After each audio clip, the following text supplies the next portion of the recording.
Halo, assalamualaikum warahmatullahi wabarakatuh. Kali ini dari Mat Channel akan memberikan program belajar untuk teman-teman semua persiapan pretest PPG 2022 tentunya. Untuk materi kali ini kita gunakan yang PGSD gitu ya. Jadi jangan sampai teman-teman itu salah dalam belajar. Intinya apa? Kalau teman-teman menghendaki untuk lolos dalam pretest PPG, maka teman-teman harus punya referensi soal-soal apa saja yang keluar di tahap sebelumnya. Itu ya teman-teman ya. Kita mulai saja. Silakan teman-teman simak untuk program belajar persiapan pretest PPG 2022 PGSD part ke-1. Karakteristik pembelajaran IPS salah satunya adalah kajian sejarah. Sejarah merupakan peristiwa yang terjadi pada masa lampau, sehingga sejarah peristiwa yaitu peristiwa yang sebenarnya telah terjadi atau berlangsung pada waktu lampau. Sejarah sebagai peristiwa merupakan suatu kejadian di masa lampau yang hanya sekali terjadi serta tidak bisa diulang kembali. Nah, perhatikan kalimat di bawah ini. 1. Sejarah sebagai peristiwa yang abadi. 2. Sejarah sebagai peristiwa yang dinamis. 3. Sejarah sebagai peristiwa yang unik. 4. Sejarah sebagai peristiwa yang penting.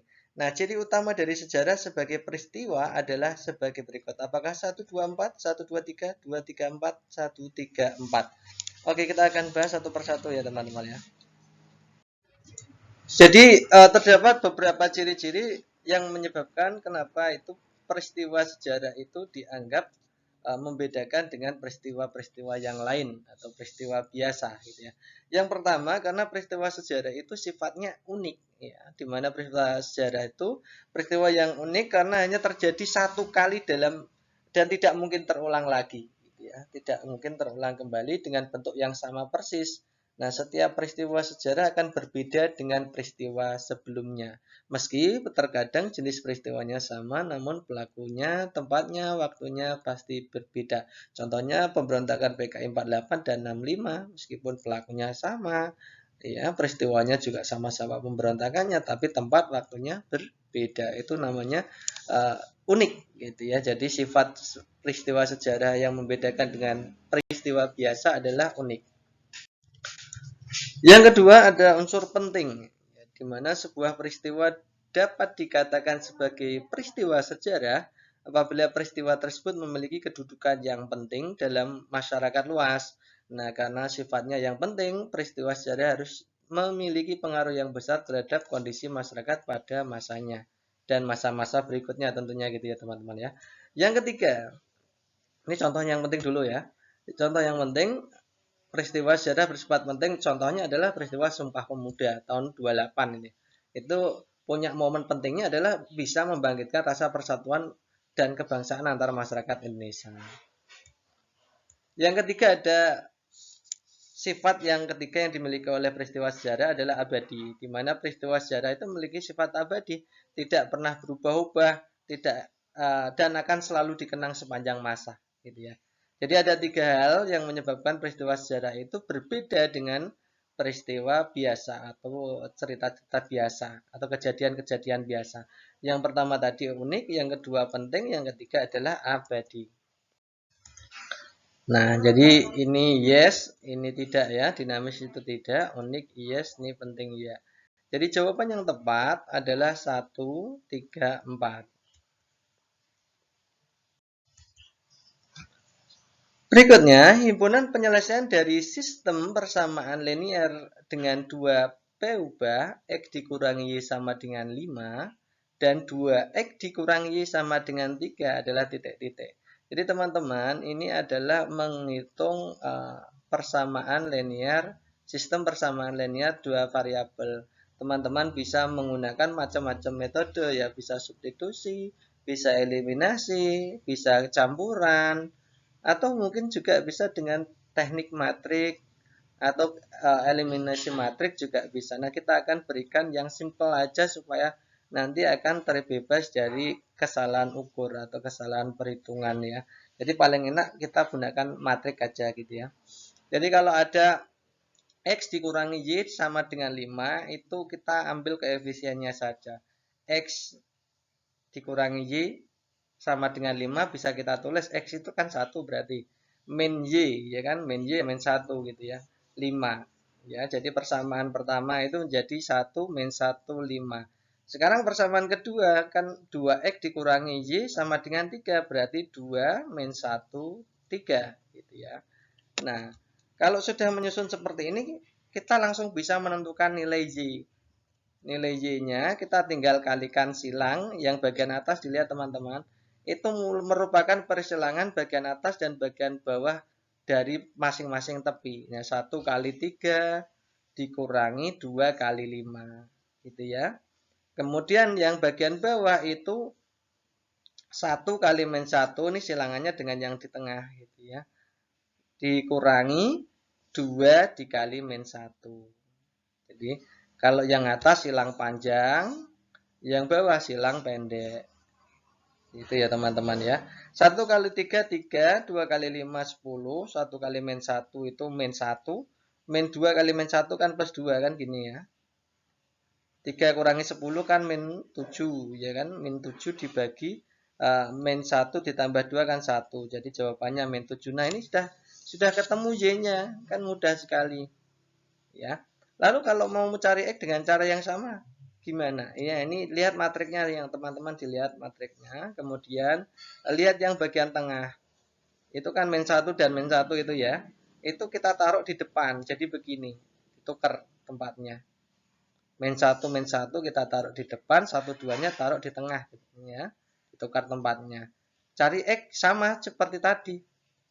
Ya, yang bagian atas itu silang lebar, yang bagian bawah silang pendek dikurangi ya. Jadi min 1 kali 3 dikurangi min 1 kali 5, kemudian min 1 kali 2 dikurangi min 1 kali 1 gitu ya. Min 1 kali 3 min 3, min 5 plus 5 terusan ya. Kemudian min 2 terus min 1 ya. Nah, ini ketemunya begini, min 3 tambah 5, min 2 ditambah 1 kan gitu ya.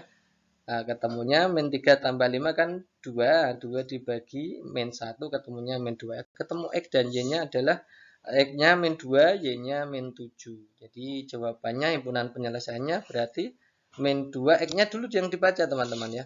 Min 2, min 7. Mana ini ya? Min 2, min 7.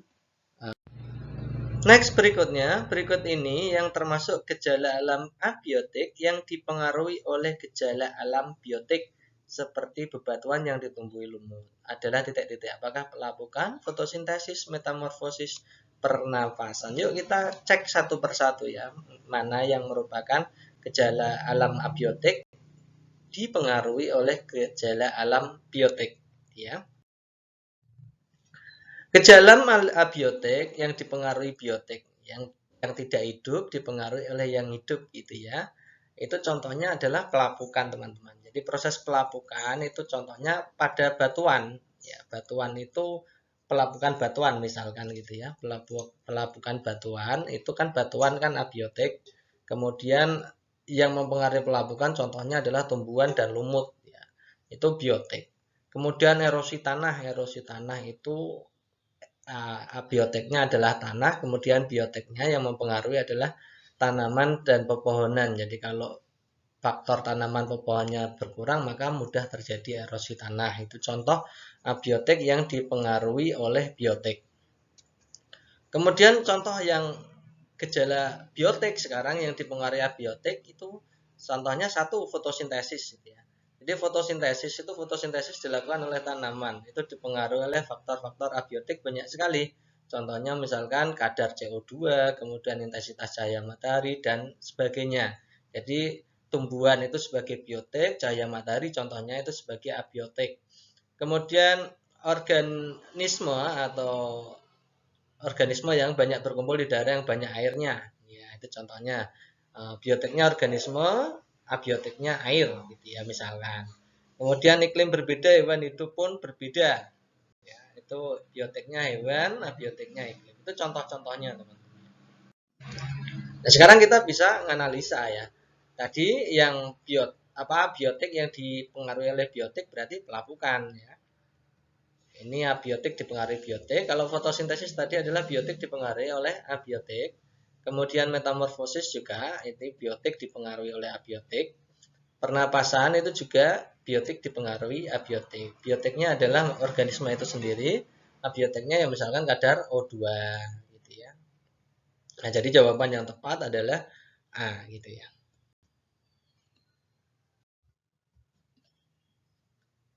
Berikutnya, dalam sejarah kehidupan manusia terdapat hubungan antara manusia dengan lingkungan alam di sekitarnya yang lebih bersifat fungsional.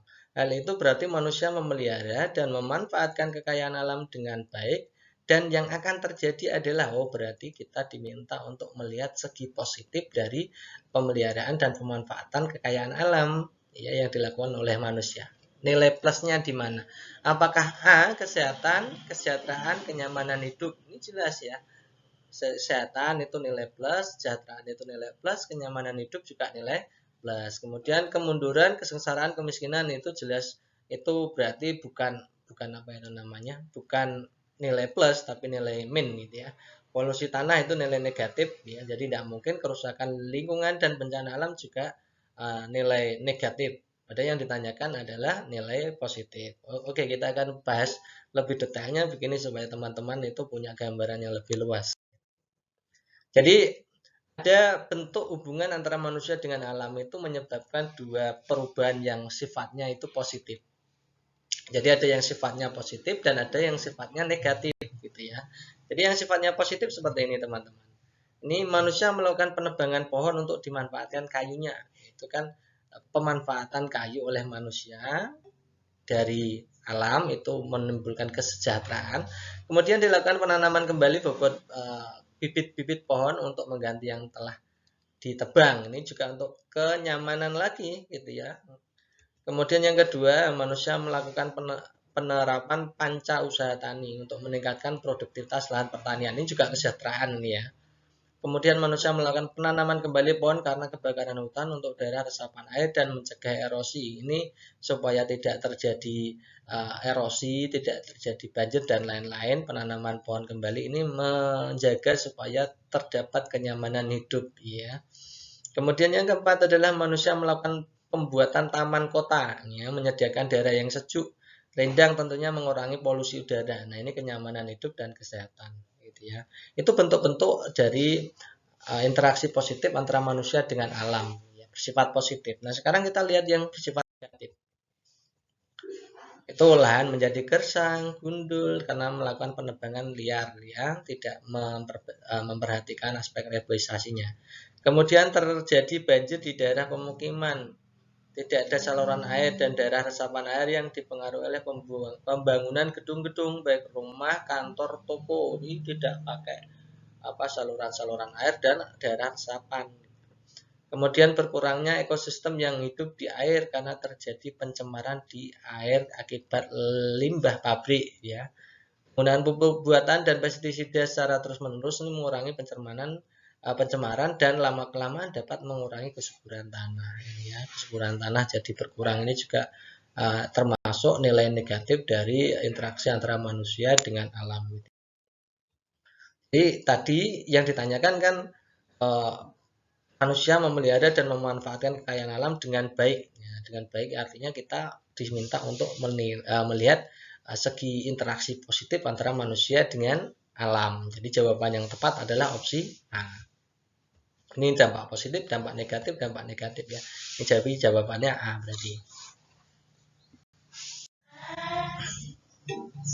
Berikutnya ada seorang pemuda sedang meneropong kelompok band kesayangan di atas panggung. Jika fokus lensa objektif teropong diketahui 14 cm, fokus lensa okulernya 2 cm, maka perbesaran kelompok band yang ada di panggung adalah apakah 7 kali, 8 kali, 12 kali, 16 kali, atau 32 kali. Jadi kalau menghitung perbesaran itu mudah sekali, tinggal gitu ya. Diketahui dulu fokus objektifnya adalah 14 cm, okulernya adalah 2 cm. Nah, kita tahu bahwa perbesaran itu hasil bagi antara fokus objektif dibagi dengan fokus okuler. Jadi tinggal 14 kita bagi 2 saja, jawabannya 7. Nah, mudah sekali kan? Gitu ya. Berikutnya 2 garis lurus.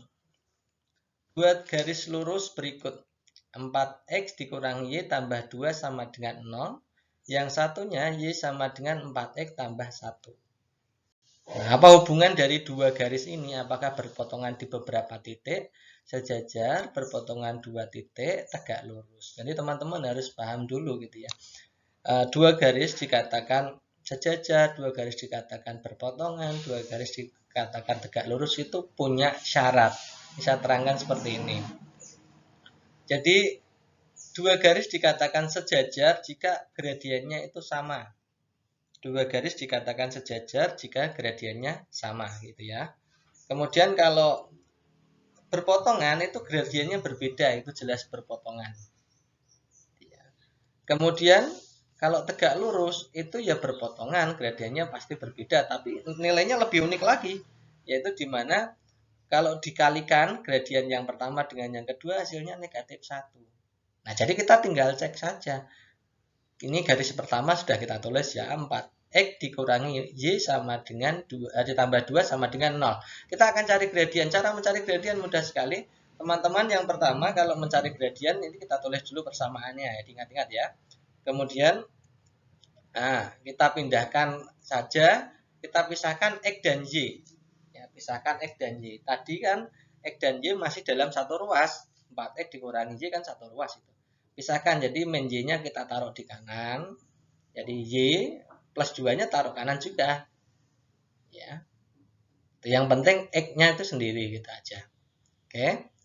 Kemudian ini kalau sudah selesai seperti ini, sudah terpisah antara X dan Y, kita tinggal masukkan. Gradien itu rumusnya adalah koefisien X atau angka di depannya X dibagi dengan koefisien Y atau angka di depannya Y. Atau koefisiennya Y gitu ya. Koefisiennya X itu kan 4, itu dilihat gitu ya. Koefisiennya Y kan, Y itu sendiri kan 1. Gitu ya. Kalau tidak ada angkanya itu berarti ya 1 itu. Gitu ya. Jadi 4 dibagi 1, 4. Oh, gradien yang 4X dikurangi Y ditambah 2 sama dengan 0 itu gradiennya adalah 4. Sekarang kita cek gradien yang satunya, kita tulis dulu ya. Ini. Kita lihat apakah Y dan X sudah terpisah? Sudah terpisah, jadi tidak usah dipisah lagi, sudah terpisah Y dan X-nya kan gitu ya. Kita tinggal masukkan saja mencari gradien itu rumusnya adalah koefisien X dibagi koefisien Y.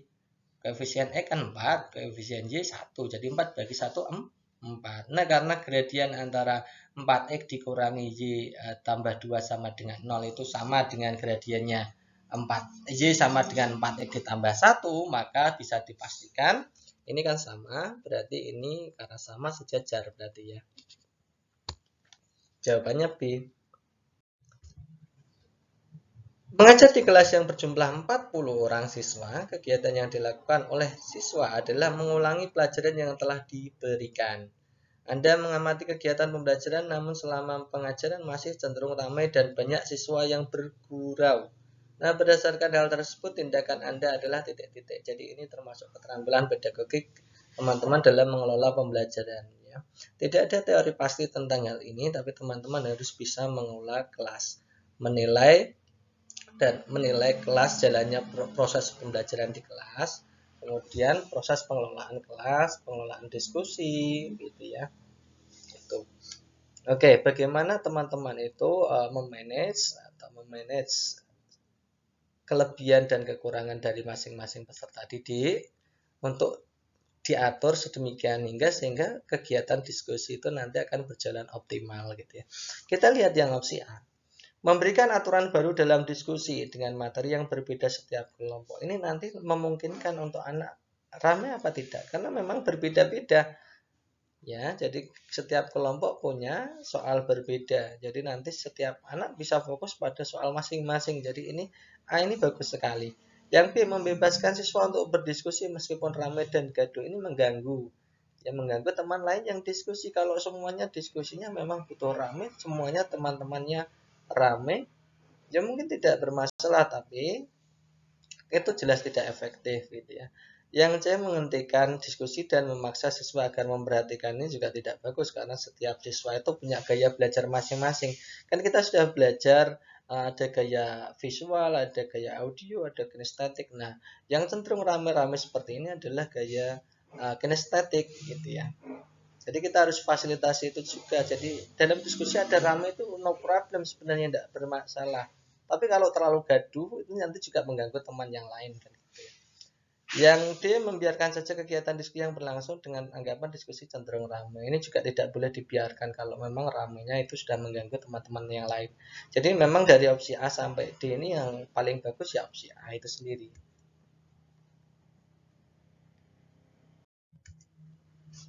Untuk mengembangkan kemampuan sosial emosional anak, guru lebih tepat memilih alat permainan apa? Apakah sepeda 3 roda, gerobak kecil dan bola, kartu gambar, kartu kata, kartu suku kata, cermin, pakaian, kostum, dan aksesorisnya, krayon, spidol, dan kertas gambar. Oh iya teman-teman, ini banyak sekali saya buat literasi untuk teman-teman yang di internet kan banyak sekali soal yang seperti ini gitu ya. Tapi kebanyakan itu analisisnya itu tidak bagus. Ya, saya juga tidak terlalu tahu sebenarnya awalnya kalau tidak membaca sebenarnya arah soal ini mau diarahkan kemana gitu ya. Oh ternyata kita sebagai pendidik harus mengenal tentang perkembangan anak, ya, perkembangan anak didik dan alat permainan yang bersesuaian. Ini sebenarnya digunakan untuk anak-anak balita ya teman-teman ya. Jadi tidak apa-apa karena kita sebagai pendidik disuruh mempelajari anak-anak balita, PAUD, TK, tidak masalah gitu ya. Oke, kita lihat ya. Sebenarnya ada 3 kemampuan atau 3 keterampilan yang hendak dikembangkan dalam anak-anak balita, anak-anak di usia balita lah, balita naik sedikit. Yang pertama adalah keterampilan motorik kasar. Jadi perkembangan motorik kasar, keterampilan motorik kasar. Jadi alat-alat permainan apa saja yang membantu perkembangan motorik kasar. Kita sudah pernah bahas dulu ya, ada motorik halus, motorik kasar gitu ya. Motorik kasar itu cenderung menggunakan otot-otot tangan dan kaki. Jadi alat permainan yang sesuai untuk membantu perkembangan motorik anak adalah mainan yang dapat ditarik, didorong. Jadi nanti keseimbangan kaki tangan gerak, kaki tangan itu dikembangkan. Ya, itu namanya keterampilan motorik kasar. Ya.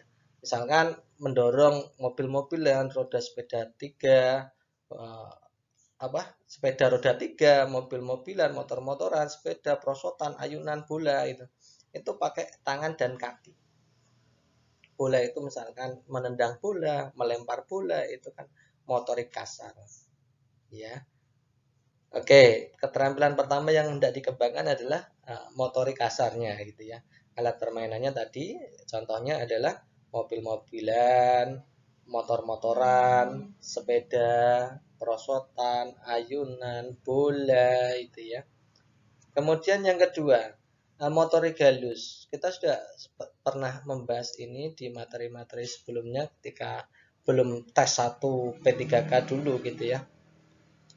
Itu sudah pernah kita bahas tentang motorik halus. Jadi motorik halus itu mengandalkan mata dan tangan. Kalau kasar tangan dan kaki, kalau motorik halus itu koordinasi tangan dan mata gitu ya. Contohnya gambar, menyusun teka-teki, puzzle, balok, menyusun gelas, ini kan tidak membutuhkan otot yang berlebihan. Ini namanya juga perkembangan motorik halus gitu ya. Mengurutkan bentuk, membuat lilin, bermain krayon, menggambar, tadi kan sudah saya bilang menggambar, mewarnai, permainan papan aktivitas, alat musik, keyboard, itu pakainya motorik halus gitu ya teman-teman ya. Bedanya tahu ya, motorik kasar itu tangan kaki yang berat-berat itu ya, melempar, menendang, berlari, melompat gitu ya. Kalau yang halus-halus ya menggambar, menciplak, memasang puzzle dan lain-lain. Yang ketiga yang perlu dikembangkan adalah keterampilan sosial dan emosional. Sosial dan emosional ini semua mainan yang dapat dimainkan bersama, ya bisa berbagi dengan teman yang lain. Itu sesuai usianya sekarang ini biasanya senang bermain sendiri atau bermain di dekat anak lain walaupun tetap bermain sendiri-sendiri. Tapi ya dikembangkan ya sosial, keterampilan sosialnya itu berhubungan dengan interaksi antara teman yang lain gitu ya. Jadi Anda dapat melihat anak akan bermain mengikuti pola anak lain. Nah, contoh-contohnya apa? Ini contohnya. main boneka bersama, kemudian bermain masak-masakan, ya, main profesi. Nah, karena profesi kan berbagai macam kostum, ada kostum polisi, ada kostum tentara, ada kostum perawat, dokter, dan lain-lain. Itu melatih anak dalam mengembangkan aspek keterampilan sosial dan emosionalnya. Yang terakhir adalah bagaimana kita sebagai pendidik itu berusaha mengembangkan keterampilan siswa dalam berbahasa. Nah, ini alat-alat yang bisa digunakan untuk keterampilan berbahasa. Contohnya ini kartu kata, kartu suku kata. Ini sangat digunakan ya untuk melatih keterampilan berbicara. Jadi kita bisa menjawab sekarang dengan pasti gitu ya. Nah, kalau sepeda roda 3, gerobak kecil, bola itu jelas digunakan untuk mengembangkan motorik kasarnya. Ya. Kartu, gambar, kartu kata, kartu suku kata itu untuk melatih keterampilan berbahasanya. Kemudian cermin, pakaian, kostum, aksesoris itu tadi. Pakaian, kostum, aksesoris itu biasanya permainan-permainan pada permainan profesi. Cermin itu juga untuk mengembangkan kemampuan keterampilan moral sosialnya. Jadi ini sosial emosional. Kemudian krayon dan lain-lain tadi adalah motorik halusnya gitu ya. Jadi jawaban yang tepat adalah opsi C.